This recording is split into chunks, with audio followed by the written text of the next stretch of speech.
Bienvenidos a la jaula del noob. Prepárate, porque no podrás escapar.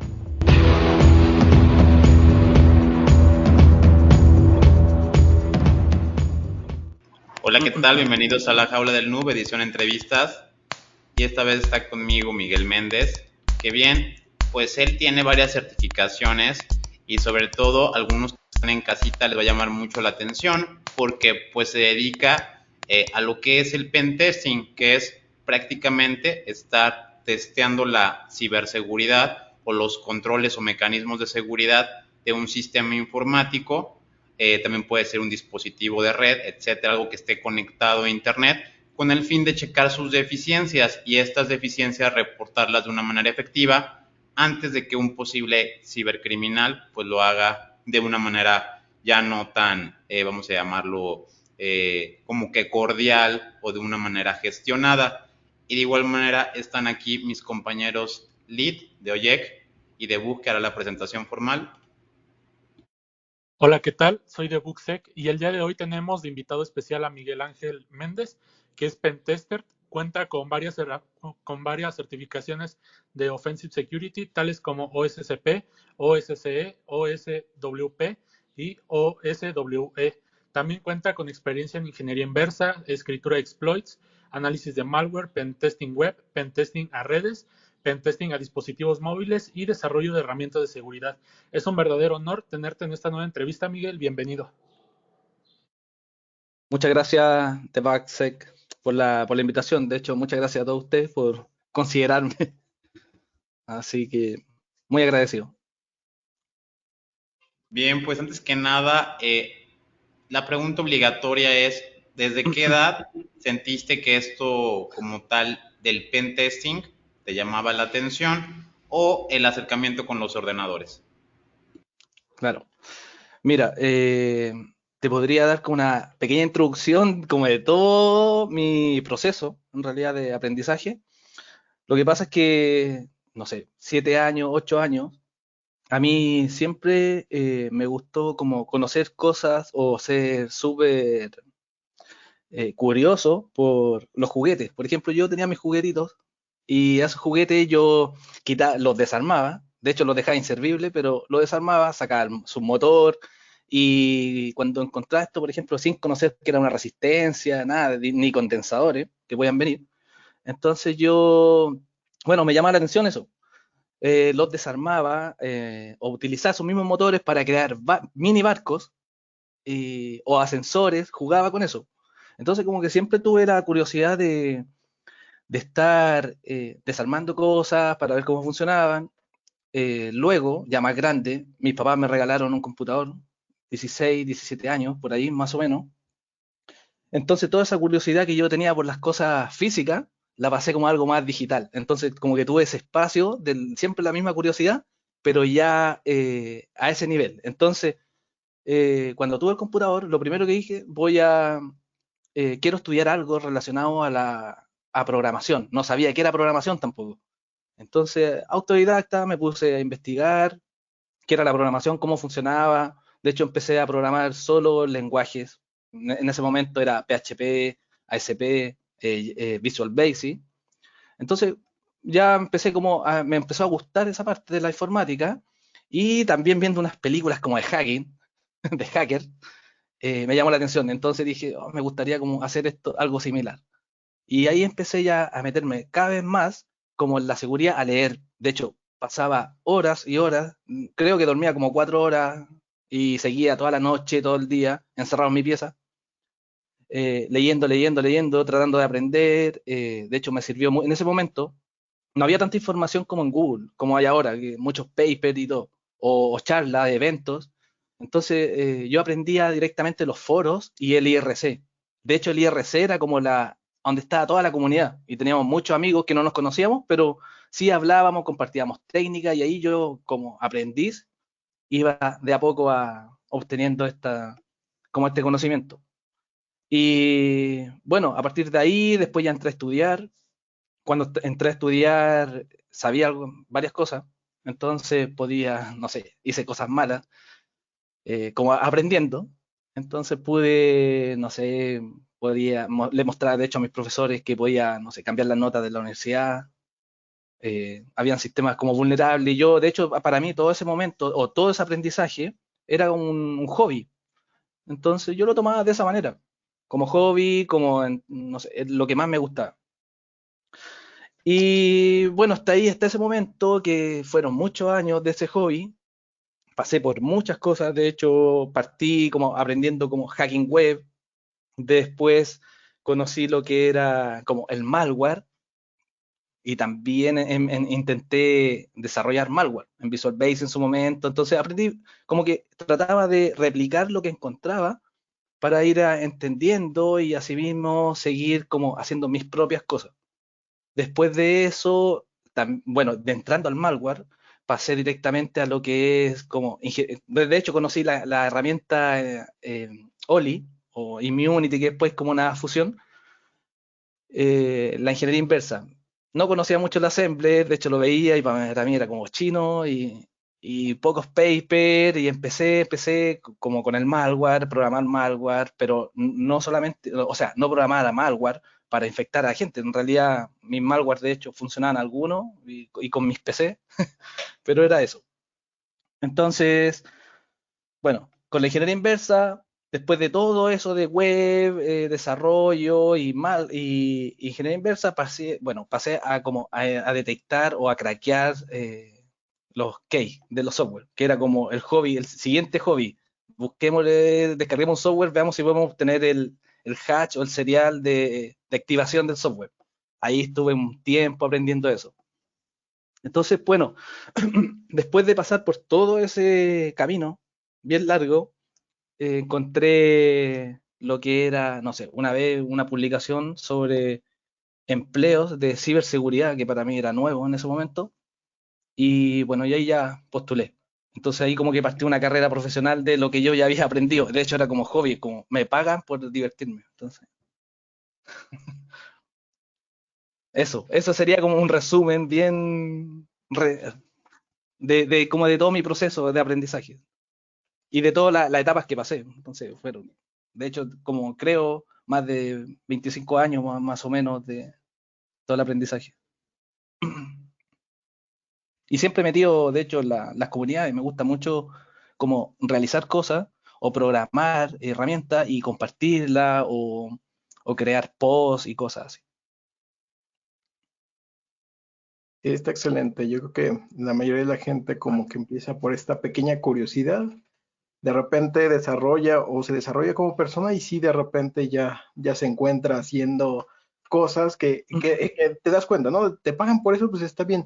Pero mira, em, yo creo que muchos de los que nos están escuchando en esta cuestión del pentest, ya entrando justamente en materia, dicen, ¿no? O sea, o han de tener esta idea de, no, pues yo llego acá, rompo y de repente le digo al cliente, ya te rompí todo tu sistema, todo tu portal web, toda tu aplicación, toda tu red, pero pues no es eso realmente el pentest. ¿Podrías explicarles un poquito así quizás a grosso modo de, pues la fase de pues dirección, ¿no? De que así la recolección de información, modelado, No.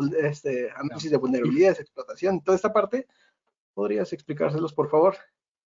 Claro. Bueno, el pentest, bueno, lo que yo había explicado de cómo mi proceso de aprendizaje, todo eso me llevó a como este tipo de trabajo de pentest. Y el pentest es la parte ya ética como del hacker, o en realidad no es del hacker, porque el hacker es solamente las ganas de aprender, pero es la parte como ética de lo que uno lo hacía como hobby, quizás en su momento hacía maldades. Entonces, ahora partimos con lo ético directamente a la empresa, de hecho, ayudar a la empresa a mejorar su seguridad.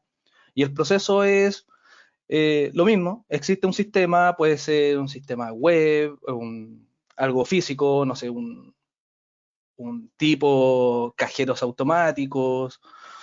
Entonces lo que hace uno es, por empezar, buscar vulnerabilidades. En cuando uno encuentra esas vulnerabilidades, el siguiente paso es reportar al cliente mediante informes y ahí hay un feedback luego de hacer un fix de cada vulnerabilidad.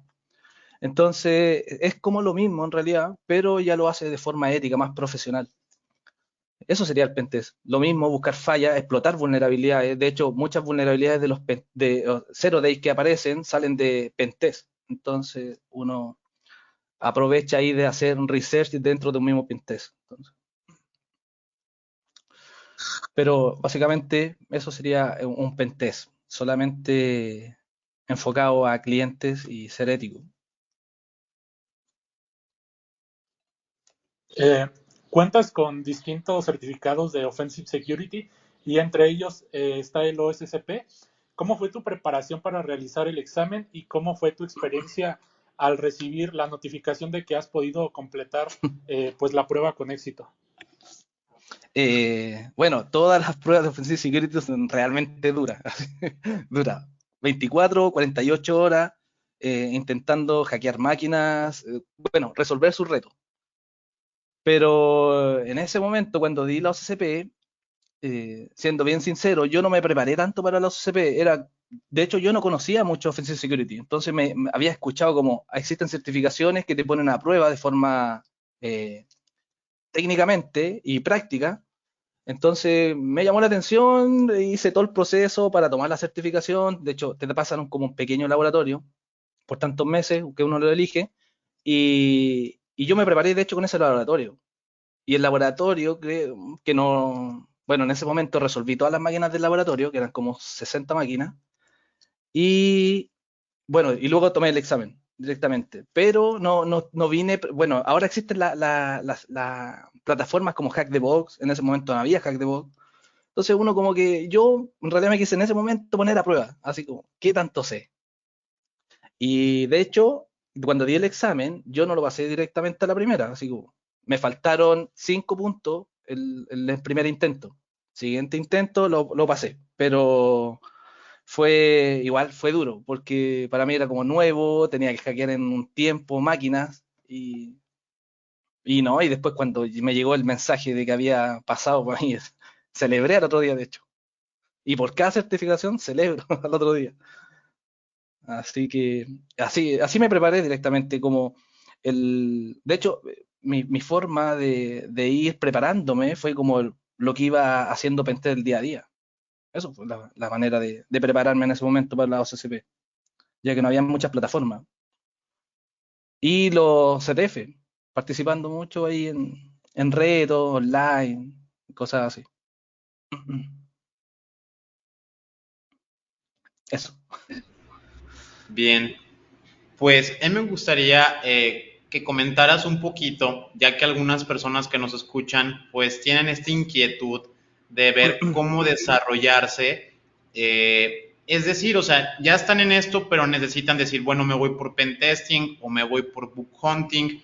Por ahí vi parte de tu currículum, algunos CVs, un poco de investigación en la parte de ciberseguridad y la investigación y desarrollo pues muchas veces colapsa finalmente en que si estás jugando ahí, fuseando o haciendo pentesting o ya tienes las herramientas a la mano, propiamente descubres algo más que eso. Puedes llegar a descubrir una vulnerabilidad y reportarla. Y cuando la reportas, pues si tienes éxito, lo documentan y esto pasa un buen término donde ya queda como bien asentado qué hacer con esa vulnerabilidad, dónde te impacta, cómo la puedes llegar a corregir. Entonces, habla de que conoces muy bien el proceso, desde cómo reportar hasta cómo encontrar. Me gustaría que les explicaras un poquito sobre todo que puede llegar a, para una persona que ya está experimentada, a lo mejor sí se encuentra ya bugs como por obra del destino, porque ya tiene las herramientas y tiene todo su set o su equipo de laboratorio,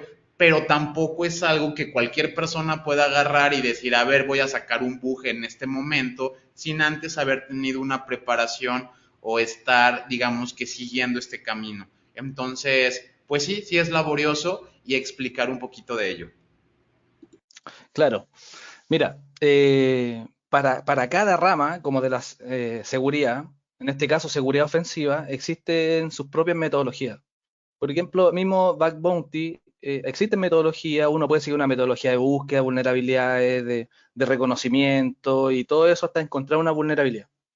Que entre comillas también en caso, por ejemplo, en estas cosas de, eh, programas cerrados o no sé, que hay, en realidad no entran muchos hackers a encontrar vulnerabilidades y son sistemas cerrados, ahí uno, entre comillas, podría decir, encontré un zero day porque, claro, no es directamente es algo nuevo, quizás dentro de esa compañía, lo que se puede encontrar ahí.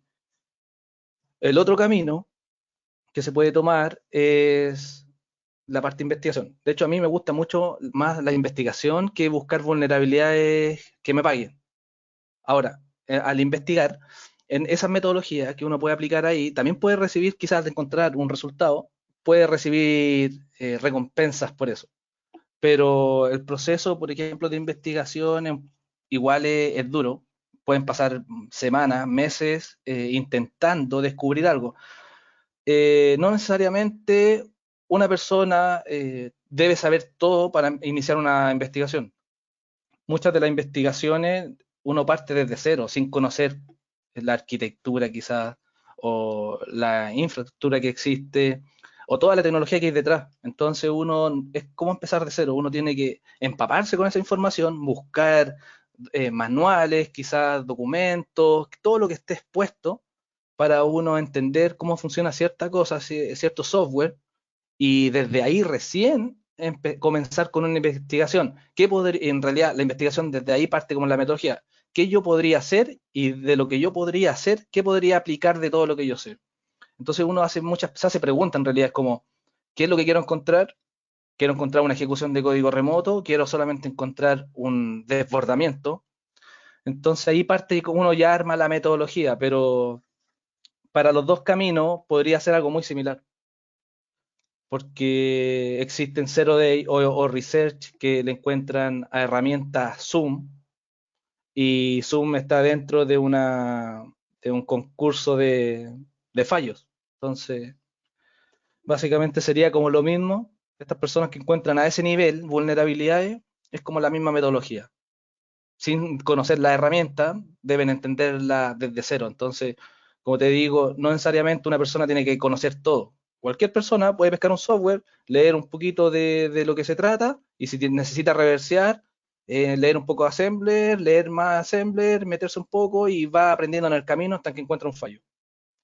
Yo, la última vulnerabilidad no, penúltima creo que fue a unos routers de link, en la cual yo no sabía nada de embebido, y empezamos en ese momento a reversear los firmware directamente, descompilar firmware, reversear, emular los firmware, tampoco sabía. Entonces ahí tuve que aprender cómo emular estos firmware, a la vez cómo poner hook en esos firmware.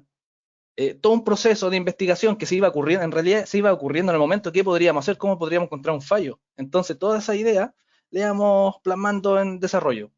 Programamos eh, Phaser para los HTTP en ese momento, que corría ese firmware, perdón, los Apache que corrían, o servidores web, hasta que encontramos un momento unos command injection y un RCE, sacamos un RCE de ese firmware no autenticado, y desde ahí salieron 5 vulnerabilidades más. Entonces al final fue como, llevamos un mes reverseando.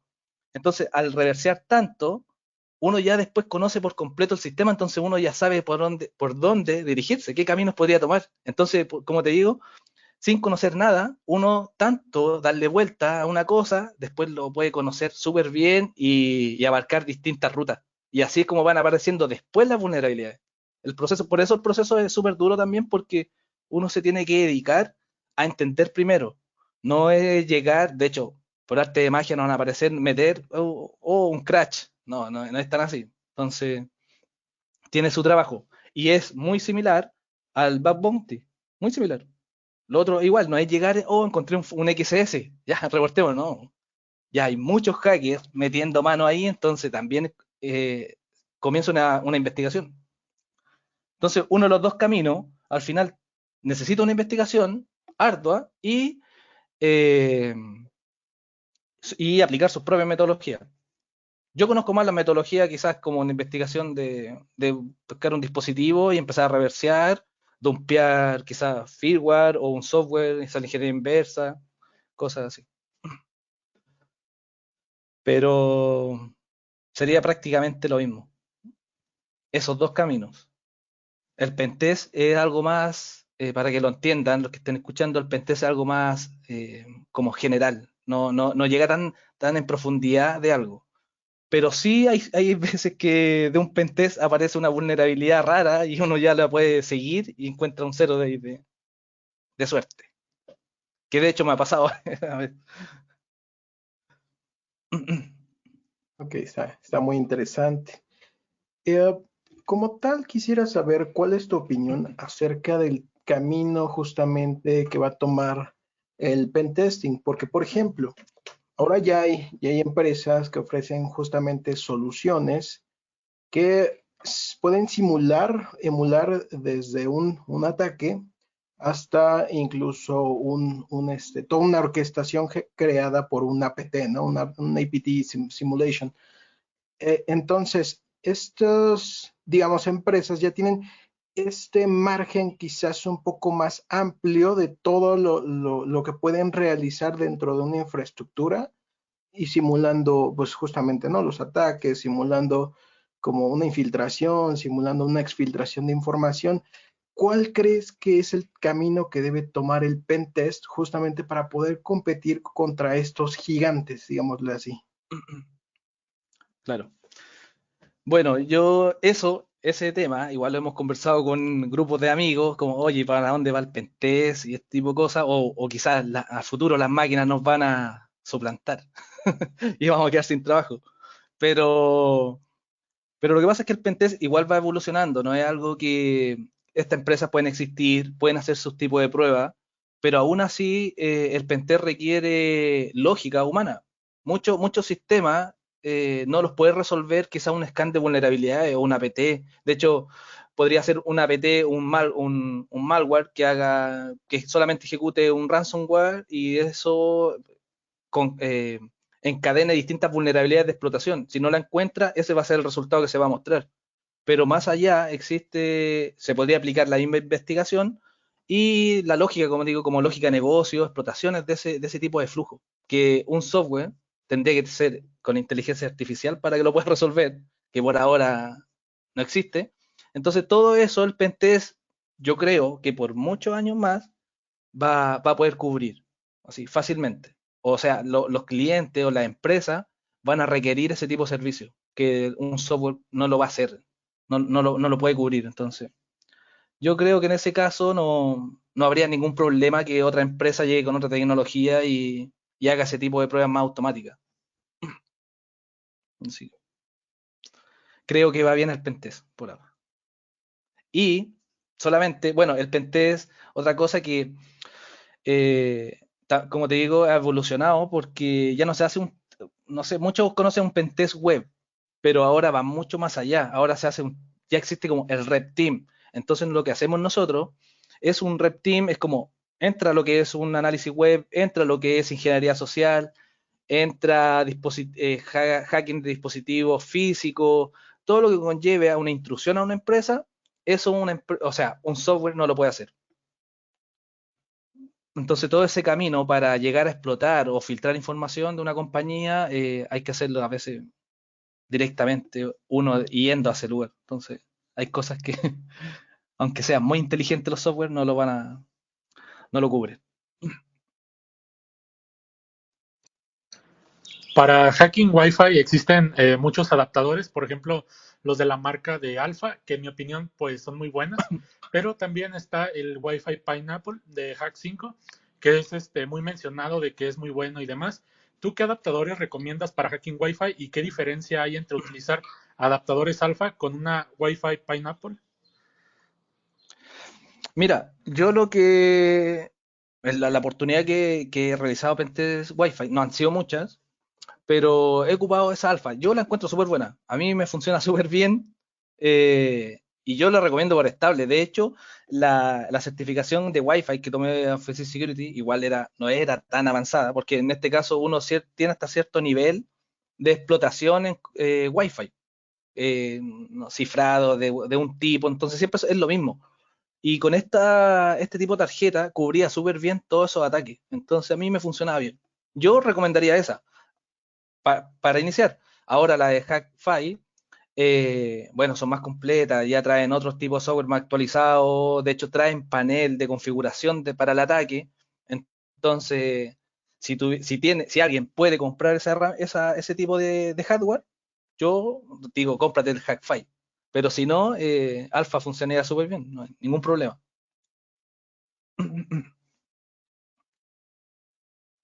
Ahora, otra cosa, la piña es súper buena para hacer fake de red. No sé, súper fácil de levantar una red clonada en un banco y hacer ataques de ingeniería social. Súper rápido. Bien, me gustaría hablar un poquito de las pruebas que muchas veces, pues no puede llegar uno a atacar todo. Esto propiamente lo estuvo comentando un poquito Rama. Tienes que llegar a hacerlo de manera ordenada. Porque ¿qué pasaría si tú, por ejemplo, de manera profesional te contrata un banco o te contrata una financiera, te contrata una entidad gubernamental y llegas y dices, no, pues es que me saqué el Kali Linux y pues ya tiré todo a pedazos, ya lo destruí, ni siquiera pregunté qué era lo de misión crítica, no excluí, digamos que algunas IPs, acabé tirando también los firewalls o acabé hasta causando problemas, porque pues propiamente muchas de las vectores de ataque o lo que tú estás diseñando de pruebas, algunas sí se pueden llegar a salir de control. Tú propiamente estás diciendo que atacas en la empresa, pero por ejemplo, si estás haciendo ARP spoofing, McFlooding, una prueba de estrés, pues cualquiera de estas podría tornarse en algo más grave. ¿Tú sueles incluir este tipo de pruebas o no se deben de incluir? ¿Qué tanto es el scope o el espectro de las pruebas cuando se hace un pentesting? Mira, en esos momentos, para entender quizá el alcance de lo que se va a realizar, siempre hay unos kick-off con los clientes y ahí bueno, ellos dan a entender qué es lo que requieren de este pentest. Muchas veces, no sé, en un red team dicen, ya necesitamos que puedan entrar a la empresa y luego tomen el domain controller. Hasta ese momento, hasta ahí uno puede llegar, no puede hacer nada más. Pero en el proceso uno puede ir diciendo, mira cliente, no sé, entré a tu empresa, voy a hacer este ataque. Y uno le explica quizás los riesgos, mira, este ataque puede quizás bloquear cuentas, hacer una negación de servicio a unos sistemas, ¿lo puedo hacer o no? Entonces siempre hay como ese feedback con el cliente de que lo que es, o sea, hasta dónde el cliente quiere que lleguemos, pero dentro de todo ese proceso de hacking, también se va comentando lo que se va realizando. Por lo mismo, para evitar este tipo no, que dejaría quizá una empresa inestable o sin funcionamiento que ha pasado por días. Entonces, la experiencia me ha pasado, por eso lo digo, la experiencia como que ya, mejor comento o pregunto si lo puedo realizar. Pero siempre la idea es que exista esa comunicación. Bien, justamente siguiendo este hilo del pentest, ¿tienes como tal tú, digamos, alguna adecuación a alguno de los estándares? Pues, por ejemplo, para el tipo del pentest de lo WASP, justamente para aplicaciones web, ¿tienes algún, digamos, un tipo power-up, un cambio a justamente estos estándares? Porque, mira, te voy a comentar.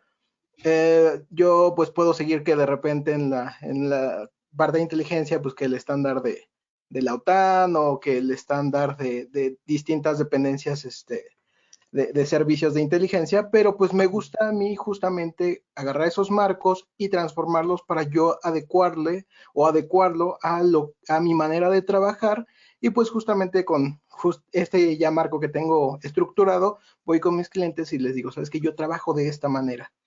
¿Tú lo haces así o sigues al pie ahora sí que by the book, el estándar?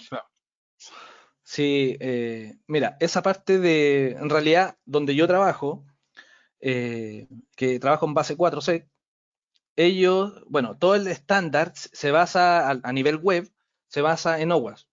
Entonces, eh, eso es lo que al cliente no sé, le queremos decir a las personas o a las empresas que esa metodología es la que se va a aplicar, pero aún así todo el equipo, cada uno, tiene sus propias metodologías. De hecho, como dices tú, sigo quizás los pasos de OWASP, pero a la vez yo lo transformo y quizás los dejo de una manera como más robusta que OWASP. Hay muchas vulnerabilidades que quizás yo encuentro que no están en OWASP. Entonces, después de eso, como yo aplico mi metodología, yo tengo que transformar mi vulnerabilidad o mi forma de quizás como de encontrar estas vulnerabilidades, las tengo que adaptar a OWASP. Entonces ahí hago como algo más entendible quizás para los clientes finales.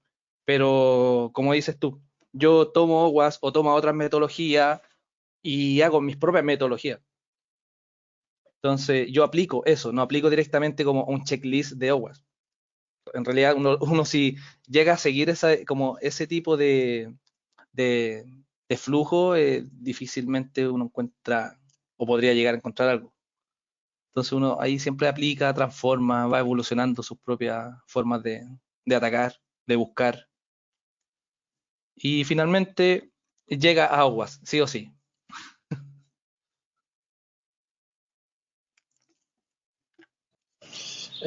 Para los ataques a WPA y WPA2, ¿qué tips darías para poder generar un diccionario eficaz? ¿Y qué herramienta es la que utilizas más seguido para la creación de diccionarios? Eh, Mira, la verdad es que no ocupo muchas herramientas para generar diccionario. Para craquear ese tipo de Wi-Fi, no sé, en este caso, si hay un objetivo, el objetivo sería un banco, lo primero es buscar o crear. De hecho, yo no creo como te digo, no utilizo muchas herramientas de generador de password, pero sí me baso como en los primeros, puedo crear 5, 6 o 10 passwords, ¿no? Asociados al nombre de la compañía y año, o mes y año. De hecho, muchos pentests con ese tipo de estructura de password, uno llega a entrar fácilmente. De hecho, casi todos tienen, no sé, nombre de compañía y año. Nombre de compañía, punto y año, que sería como el formato a crear, o el mes actual y el año. Con eso yo siempre me voy basando en jugando con con esas palabras. Pero nada más que no ocupo muchos diccionarios, de hecho. Y con eso yo puedo hacer ataque WPA2, puedo hacer ataque a los OWA, ataque a todo lo que pueda hacer fuerza bruta. Kerberos o no sé, a todo. Pero no, igual existen herramientas para hacer diccionario, pero no ocupamos mucho, de hecho, nada casi. Bien, y ya hablando un poquito de la parte como divertida de todo esto, porque sí, pues requiere su estudio o quizá cuando está sacando un bug, esto de sacar un bug propiamente para un bug bounter que sí se dedica a esto al 100%, sí podría ser como de hasta que lo saque voy a seguir. Para un pentester quizá pueda ser más casualidad porque tienes tantos clientes o tienes tanta cola de producción o de trabajo que realmente como estás todo el día, digamos que golpeando, viendo cómo entras aquí, cómo puedes vulnerar esto o otra infraestructura, también estás probando diferentes pruebas de concepto, diferentes exploits. Cuando estos no funcionan, me parece que pues buscas otra manera de llegar a ello y paulatinamente puede salir uno de estos errores o estos bugs. Me gustaría también que platicaras cómo trabajas en remoto o si tienes que ir a las oficinas o qué brinda para un pentester en su día a día, o sea, el cómo funciona. Lejos de que muchas personas quieren llegar a este tipo de puestos porque la ciberseguridad está muy bien tagueada o muy bien, vamos a llamarlo, posicionada hoy en día y empiezan a hacer sueldos atractivos. Por lo menos yo en lo personal, esta es mi perspectiva, pero siempre he visto a sea hackers, investigadores en ciberseguridad, un poco más como esta perspectiva de cazarrecompensas o personas que trabajan de una forma, vamos a llamarlo, como un poco más acelerada, o sea, investigas aquí, entonces puedes llegar a tener una entrada por aquí, otra entrada por acá. ¿Cómo funciona al día a día para ti como investigador y pentester, pues estas virtudes? Eh, Mira, para mí, como unir estos dos caminos de pentesting, que es lo que yo hago en mi día a día en el trabajo, y la parte de research, eso es como el hobby que yo tengo después de trabajo. Entonces, con amigos, nos juntamos, nos vamos turnando en casa y vamos haciendo cosas, estudio full todo el día. Y, y en realidad, ese sería como eh, cómo yo llevo el research con el pentest. Pero, a ver, ¿qué te puedo decir sobre quizás personas que quieran iniciar o llevar este mismo como ritmo de vida? Porque al final igual es súper agotador. Se duerme poco, uno duerme y la cabeza sigue resolviendo problemas. Entonces, eh, bueno, no sé, como dices tú, que está bien mencionado la ciberseguridad. Muchos toman de hecho, acá hay carreras en universidades que están impartiendo como ciberseguridad. Entonces muchos leen ciberseguridad, es bien remunerado, eh, es una carrera atractiva, pero aún así hay que demostrar qué es lo que sabe uno. Entonces, esto creo para mí, personalmente, como mi opinión, creo que este tipo de carreras no ayudan mucho. De hecho, como que siento como ni la base le pueden dar a alguien que se quiera iniciar en el pentest. De hecho, todos los que yo conozco, mis amigos y conocidos, que están en el pentest o están buscando fallos, de hecho encuentran muchos fallos de seguridad y reciben mucho dinero, iniciaron el pentest básicamente solo, así como todos nosotros. Así, estudiemos algo, aprendamos una cosita, no buscar algo como más profesional directamente en una universidad, instituto o algo de educación. Entonces, personas que se quieran iniciar, que primero lo tomen como con gusto el aprendizaje, no que el objetivo sea ganar dinero, porque si es así, se van a frustrar en aprender cosas. Si esto igual no es tan fácil, no es, aprendo una técnica, claro, pero la técnica después la tengo que aplicar y quizás fusionar o combinar y con la imaginación. Entonces, la idea es que se inicien autodidacta, para que se vaya desarrollando esa lógica y esa imaginación. Y por el lado del research, es lo mismo. Como dices tú, salen algunas cosas quizás en el pentest, pero es mejor quizás buscarlo, tener como ese objetivo. Y como digo, es mucho esfuerzo, porque los estudios, las juntas y todo ese proceso es cansador. Pensar que después viene el trabajo al otro día, entonces tienen que decidirse por qué les gusta. A mí personalmente me gusta más que el pentest, yo hago mucho pentest, pero más que el pentest me gusta la investigación. Es como lo que siempre trato de hacer. Cuando tengo tiempo, cualquier cosa, empiezo a desarmar y a jugar con esa. Ya viste, a fin de cuentas siempre todos caen en la ciberinteligencia. Claro, alguien siempre te va a llamar del gobierno. Exacto, sí, sí, es el armamento que nadie quiere, pero todos siempre caen acá. Mira, te iba a Sí. preguntar justamente, nos comentabas esto de que también haces pentest a dispositivos móviles.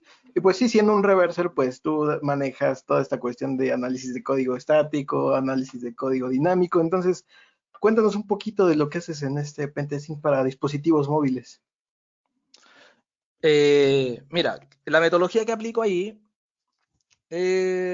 bueno, a mí me gusta mucho lo que es reversing, entonces como que siempre le doy más foco ahí que buscar quizás otras vulnerabilidades. Cuando tengo en un pentest, como los pentest, eso sí, el problema de los pentest que son limitados, tienen cierto tiempo para ejecutarse, entonces a uno le podría quizás preferir o gustar más tiempo para terminar completo una investigación quizás de un dispositivo.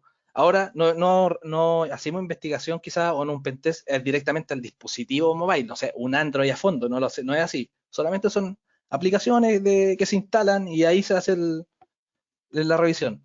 Pero aún así, a mí me gusta como la parte más de extraer el código, mirar, muchas veces uno encuentra, no sé, deserializaciones en el código. Entonces, por ese lado a mí me gusta.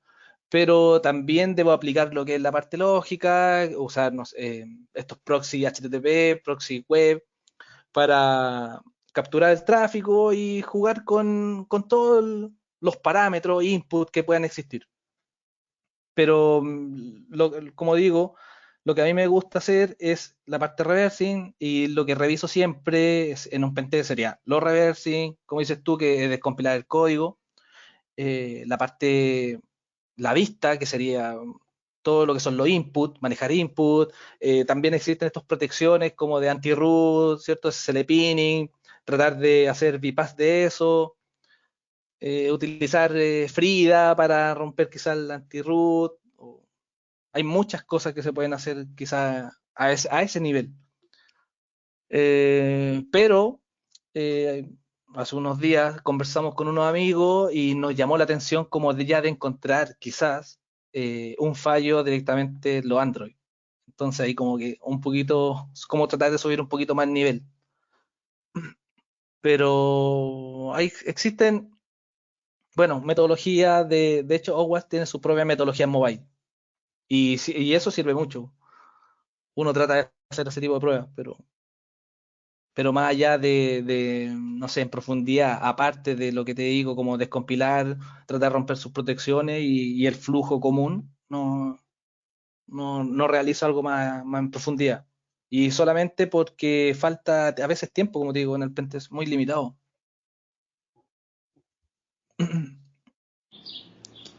Existe mucha información y pequeños cursos en Internet para estudiar ingeniería inversa, pero luego es información desactualizada. Entonces, ¿qué sitios en Internet, canales de YouTube, cursos o libros recomendarías para empezar en el mundillo de la ingeniería inversa?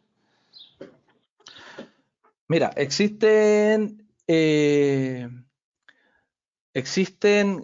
grupos o canales de Telegram súper buenos de ingeniería inversa y explotación. De hecho, Crack Latino es uno de los grupos que yo participo mucho.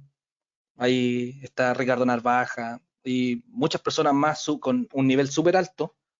Entonces, yo ahí me gusta mucho participar.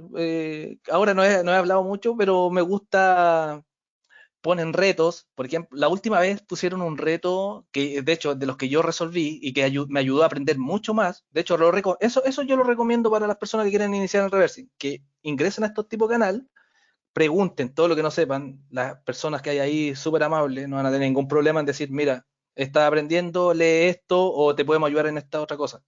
Así yo he ido aprendiendo. Y como digo, el último reto que yo resolví, de hecho no fue un reto, era un software de sistema de SCADA y hice un RCA como la causa raíz de la vulnerabilidad. Entonces reversé todo el software, encontré como reversé los protocolos de comunicación y todo eso, y queda en un informe. Y ese informe se sube a un sitio web o queda dentro del mismo grupo.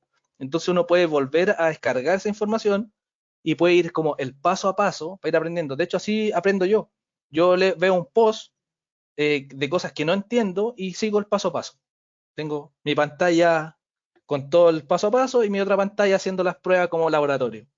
Esa es la manera, yo creo, fácil de ir aprendiendo. Directamente práctico. Además de estos grupos, yo sigo mucho eh, personas que van creando posts de nuevas vulnerabilidades. Entonces eso es lo que hago. Así como voy, es la forma que yo tengo de estudiar, de ir leyendo posts nuevos de nuevas vulnerabilidades. Muchas veces sale una vulnerabilidad, un 0 day de Microsoft, y si alguien hace como el review de esa vulnerabilidad, yo voy, lo leo y sigo y trato de entender cómo pasa.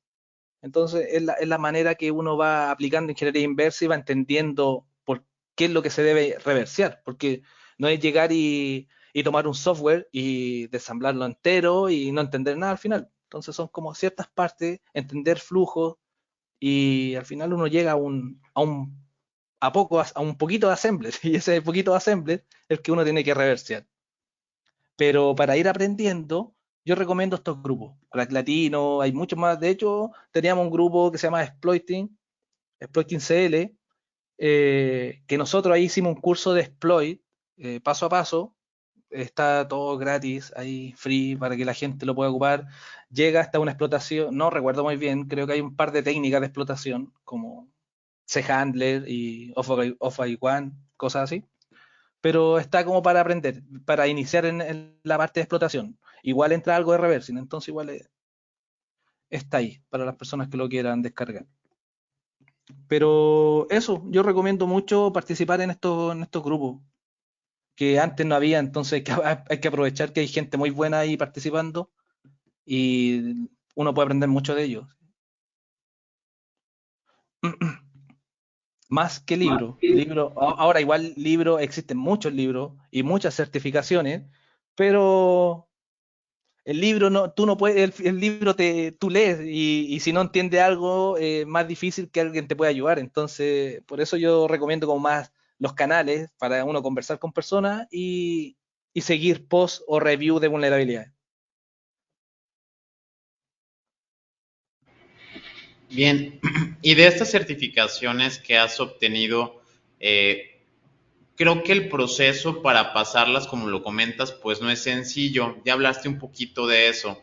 Pero para tú practicar el día a día, ¿qué es lo que más te aporta? El hacer pentestings, el estar investigando, propiamente esto de, pues, ensamblador, sí lo aprendes en los libros, porque, bueno, yo tengo aquí varios libros, muchos tienen que ver con shell coding, con ensamblador, pero pues para nada se torna sencillo el estar leyendo el ensamblador, por lo menos en los libros. A mí me pasa que hay algunos libros que creo que lo expresan muy mal, hay así como 50 páginas y todo eso es código en ensamblador, o te pegan ahí literal, copian y pegan ahí algún código.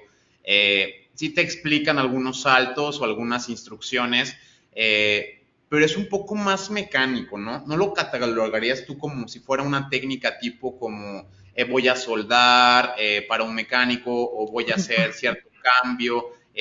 ¿Sería un poco más así o cómo se aprende esto del ensamblador? Sí, mira, yo nunca tomé un libro como Assembler para aprender Assembler. De hecho, como te dije, yo directamente como del debugger cargué un software y no entendía nada. Nada, nada, nada, nada. Entonces, desde ahí, yo aprendí Assembler así. Después, con el tiempo, ahora ya programo mi shellcode manual. Shellcode me refiero a una shellcode de conexión inversa, un bin, cualquier tipo de conexión, pero ya de aprender Assembler, ya puedo generar mis propias instrucciones para ir programando directamente Assembler. Es como, en realidad quizás es el camino al revés. Muchos aprenden Assembler y luego, después de aprender bien Assembler, cuando van a leer un reversing, o sea, en un debugger en este caso, porque el reversing aplica mucho lenguaje, lo entienden más fácil que yo quizás. Pero yo tomé el otro camino, entonces yo como que fui de atrás o sea, del final hacia el inicio.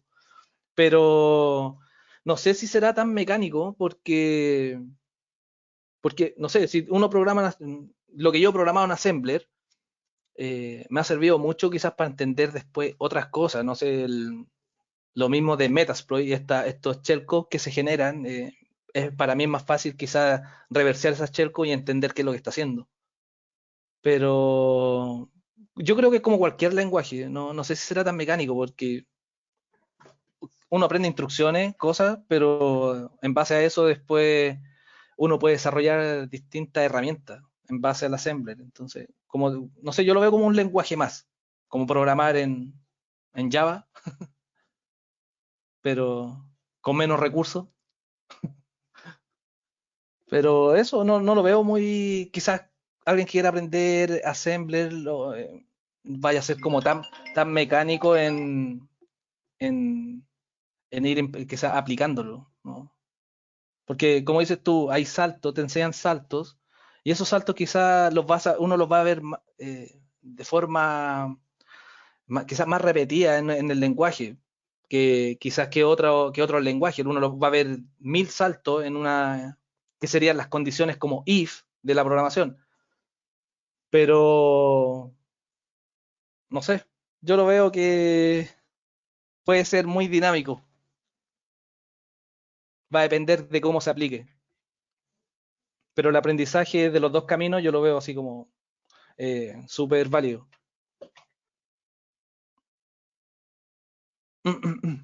Súper. Quisiera preguntarte más que todo, hay ahorita mucha gente que nos va a escuchar y muchos piensan, ¿no? Esta cuestión de, ¿sabes qué? Pues a mí me gustaría empezar en el pentest, se escucha bastante bien y voy a tener como poder hacer esto y lo otro. Quisieras darles, primero que nada, el consejo, ¿no? A quien quiere justamente entrar en este mundo. Y pues más que también el consejo, quisiera que les digas más o menos qué tipo de características o estas soft skills, estas como ya habilidades suaves que tienen que tener, ¿no? Por ejemplo, que les guste leer, bueno, no leer precisamente, pero investigar, ¿no? Y toda esta cuestión, podrías decirles un poquito para justamente, pues ellos que quieren y que tienen la motivación y todo, pues de repente quizás lleguen y se aburran, ¿no? Entonces, pues sí, como para que más o menos ellos vean si pueden perfilarse. Sí, de hecho he conocido personas que les gusta el pentest y han iniciado y al tiempo después les digo, oye, ¿cómo te ha ido? ¿Has hecho algo? No, me estoy haciendo otra cosa. Digo, nada que ver con pentest. Le aburre, pero estaban como motivados.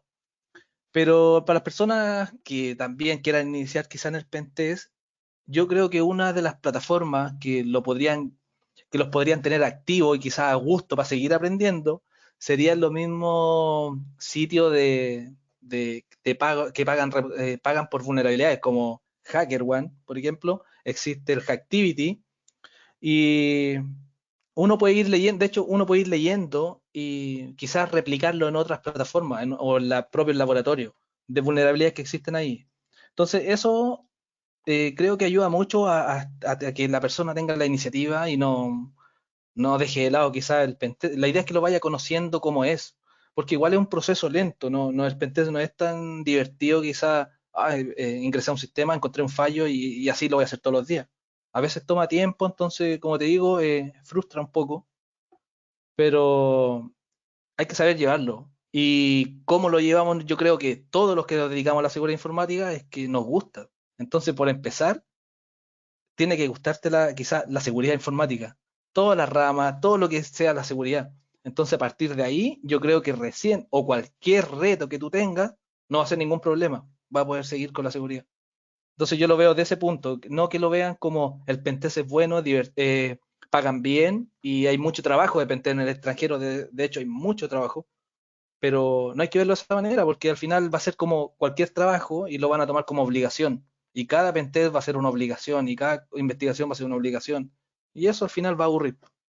Entonces yo creo que primero deben empezar de conocer qué es la seguridad informática, de qué se trata y a partir de ahí empezar a iniciarse quizás en distintas ramas, como el pentest o el research o el bug bounty, que, que ahí recién uno recibe recompensa, pero está a gusto, aunque sea lento un proceso.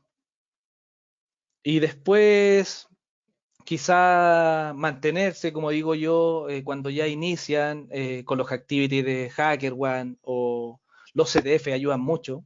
De hecho, participar en CTF o resolver retos, máquinas de Hack the Box también es divertido. Yo también estoy en esas plataformas, también he pasado semanas pegado en máquinas y al final uno siempre saca algo bueno, como que me frustré, resolví y al final me suma técnica. Entonces, así uno se va como alimentando en conocimiento. Creo que esa sería como la manera y lo que deben de pensar cuando vayan a iniciar en este mundo. ¿Cuál ha sido uno de tus mayores retos en tu trayectoria como pentester? El, bueno, como pentest, partió como pentest, uno de los que más me ha costado quizás en resolver, partió como un pentest de un ataque de malware. Y a partir de ese malware tuve que hacer ingeniería inversa como por 2 meses, 2 o 3 meses, y era para mí primera vez que yo reverseaba un malware. Entonces lo tuve que dar vuelta por completo. Y tuve tanto tiempo, como dije, así es como el research en realidad, tanto tiempo reverseando ese malware que yo ya me lo sabía de memoria.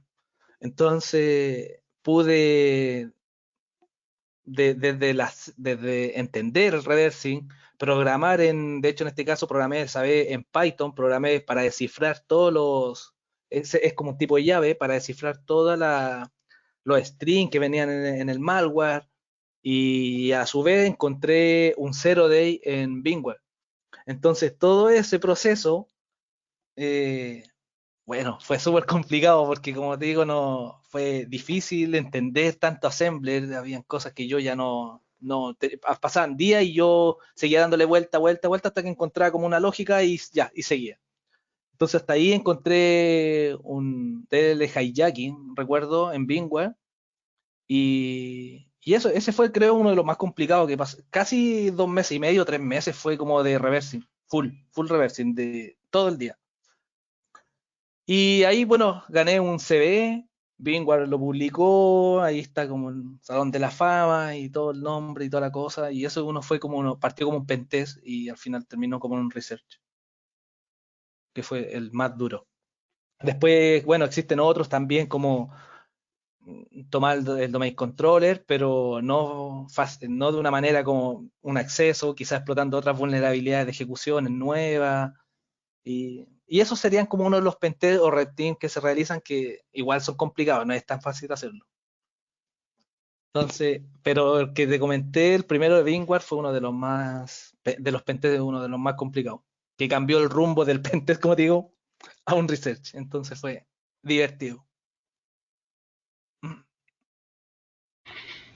Sin duda, qué interesante esto de encontrar vulnerabilidades y sobre todo cuando tienes el acercamiento con una empresa de primer nivel o primera talla a la que las personas pues ya no van a dudar de esa reputación, más bien se acercan los clientes a este tipo de empresas a decir, oye, me es un pentesting, y es de, sí, pues te voy a cotizar, déjame te agendo, porque en realidad estamos muy saturados de trabajo, entiendo un poquito cómo se maneja el pentesting en estas empresas, pero ahora mi pregunta va a romper un poquito el contexto, ya que pues es la última, y pues bien, en Chile, en Latinoamérica, en Colombia, en México, hemos sufrido constantemente ya ataques informáticos de ransomware.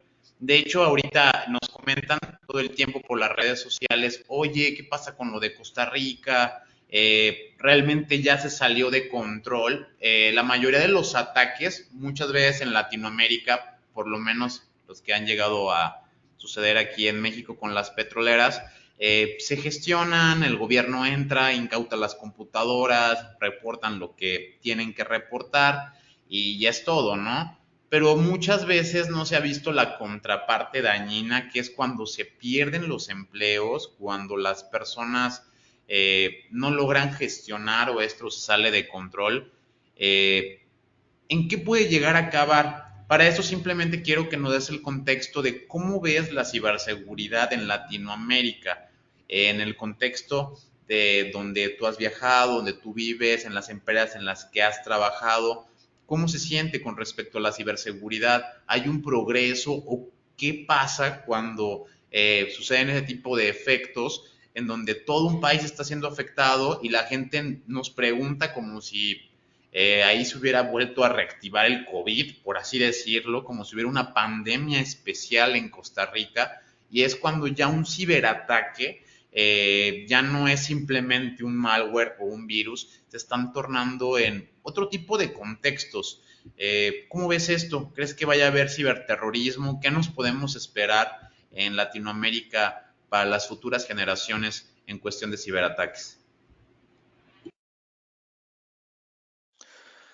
Mira, yo como lo veo, bueno, yo conozco, no sé cómo será quizás otros países, la ciberseguridad, cómo la van implementando o cómo quizás vaya evolucionando en esos países, pero acá en Chile creo yo que igual ha evolucionado, pero no como de la manera que uno quizás espera.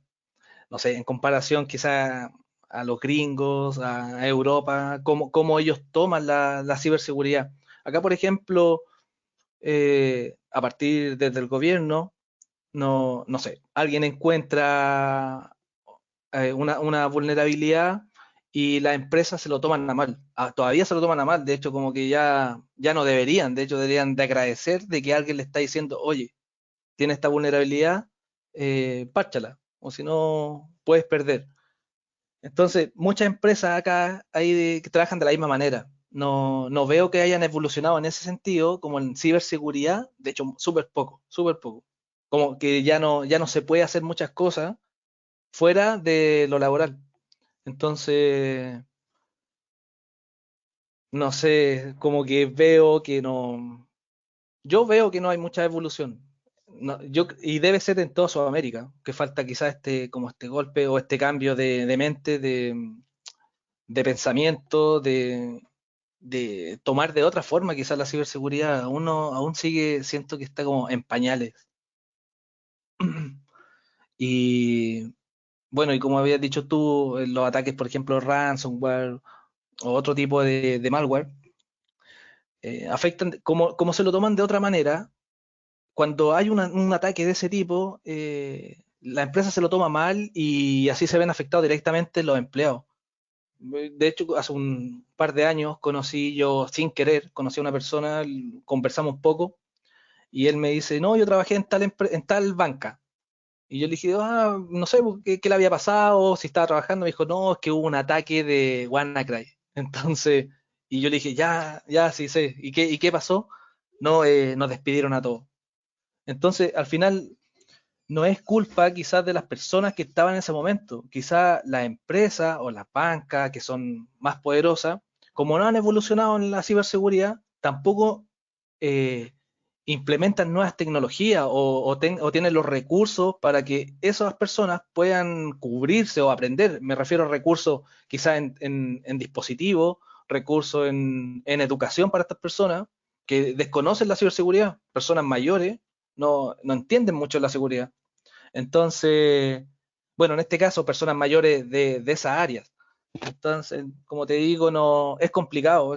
Yo lo veo que en ese sentido falta como capacitar acá, meter más a las personas en la ciberseguridad, que entiendan que es un riesgo y que desde ese riesgo puede llegar como terrorismo. De hecho, el terrorismo siempre ha existido, como ciberterrorismo. Y cuántas veces nos ha salido tal país se les filtraron datos no sé, de sus habitantes.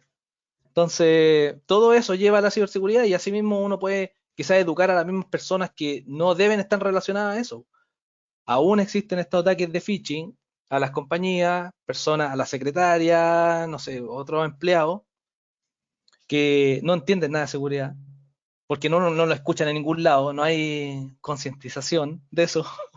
Entonces, al final es un riesgo y como lo veo yo, es ahí, po, que no hay una evolución, como que igual siguen estancados. Claro, se revisan sistemas, hace pentest a ciertas tecnologías, pero no sigue avanzando, como que es hasta ahí nomás. Y cuando alguien externo, no trabajando para ello, encuentra una vulnerabilidad, se los quiere reportar por tener buena onda, estas empresas responden mal. Entonces, siento que es complicado. Y eso pasa en toda Sudamérica, me imagino. Así es Sí, como lo veo. así es, totalmente de acuerdo. Nadie estaba preparado para hacer el Eternal Blue. Pero bueno, quisiera pues primero agradecerte, la verdad es que estuvo bastante interesante hoy esta entrevista. Gracias por tu tiempo, Miguel. La verdad es que como segundo, pues creo que ya le diste una buena cátedra a mucha gente que nos está escuchando. Y pues bueno, muchas gracias por tu participación. No, gracias a ustedes por la invitación. De hecho, a Héctor creo que fue como es mi primera, no sé qué hacer, cómo la dinámica, creo que a ti fue, cómo era la dinámica de una entrevista, de hecho, para mí, como primera vez. Entonces, creo que salió bien. Sí, bastante interesante la entrevista y pues ha sido un verdadero placer tenerte pues en esta nueva entrevista de la Jaula del Noob. Miguel, muchísimas gracias por tu tiempo y por tus respuestas. No, muchas gracias a ustedes. Bueno, antes que quisiera pedir un minutito, unos segundos para saludar a unos amigos que yo les comenté que venía a la entrevista, que era a Renato, que es de plástico. a Ángel y a Vicente, que son el equipo de estudio y research que tenemos ahí como amigos de junta. Un saludo para ellos. Y muchas gracias a ustedes. No, pues muchas gracias a ti, Miguel. Y claro que sí, se valen los saludos. De igual manera, no olviden dejar su like, suscribirse, compartir. Esto fue La Jaula del Noob. Gracias por habernos acompañado. No te pierdas el próximo episodio. Recuerda darle like, suscribirte y compartir. Esto fue La Jaula del Noob. Sale mucho fake, que